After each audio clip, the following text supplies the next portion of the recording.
So think of a time in your life when you felt most alive. Where were you? What were you doing? And who were you with? And what did being in that moment really feel like?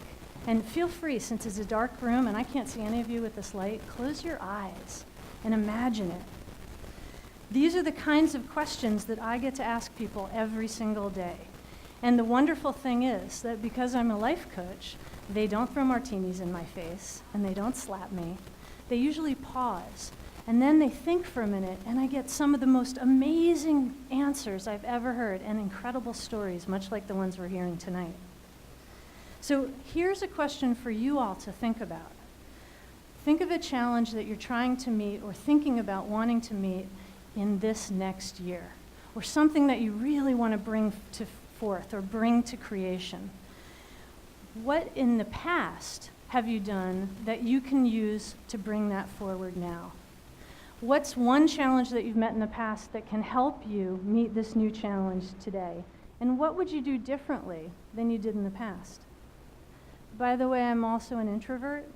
And so introverts like to do things like making reading dates and hiking dates and lunch dates with ourselves. And so I love walking along sunset beaches, I love live music, and I love laughing at kittens. I also really love asking lots of questions. So here's another one for you. Thinking about that thing that you want to accomplish, right? What's one of the pieces, if you think about it now, that would really be the most heartfelt way that you could bring that forward? So go deep in your heart and just ask, what's my heart desire for this? Right? Here's the great thing, is that it doesn't matter what you choose right now. I promise it's not carved in stone because you haven't told it to anybody yet.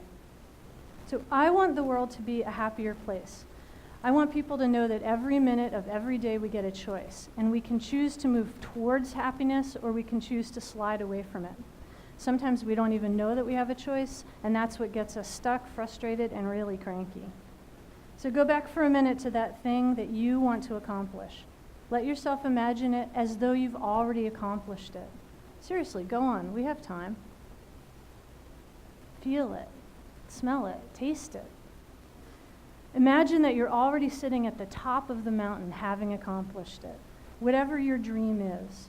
Maybe you're at the top of a house, maybe you're flying over an amazing desert, maybe you're going anywhere in the world that you've wanted. But close your eyes and let yourself imagine having created it. Breathe it in. And then what's one step you could take tomorrow to create that reality? What's one physical action that you could create that would set your feet on the path towards your achievement? For me this year, I'm writing a book. I've never written a book. I mean, I don't even know how to write a book. Like, I know what writers do. They sit down, they write. But how do you write? When do you write? How do you get the ideas out there on the page? The answer is just start. Start at the beginning, go through the middle, make it to the end. And for a long time, my own doubts kept me from starting. They kept me from sitting my ass down and actually writing. So then I had this huge blow up with myself. A shoe got thrown. I stomped out. I vowed never to come back to my house again. But the problem is when you argue with yourself, you totally always lose. So needless to say, I went back. And I really wanted to write this book. And so I did what I always do when I feel totally overwhelmed by everything. I made a list. And so I listed the first 3 actions I could take that would get me forward to writing the book. Step 1. Sit down every day for 2 hours a day and write, and don't worry about what was coming out. Step 2, start telling people I was writing a book. Talking about it did 3 things. It helped me be accountable to the project, it honed my ideas, and it also let me hear myself say, hey, I'm writing a book. And then step 3 is celebrate progress. My celebrations include chocolate, chai lattes, dancing around my living room, and stars. Not kidding on the gold stars. My kindergarten teacher had it right. Those things are super magical. So back to you.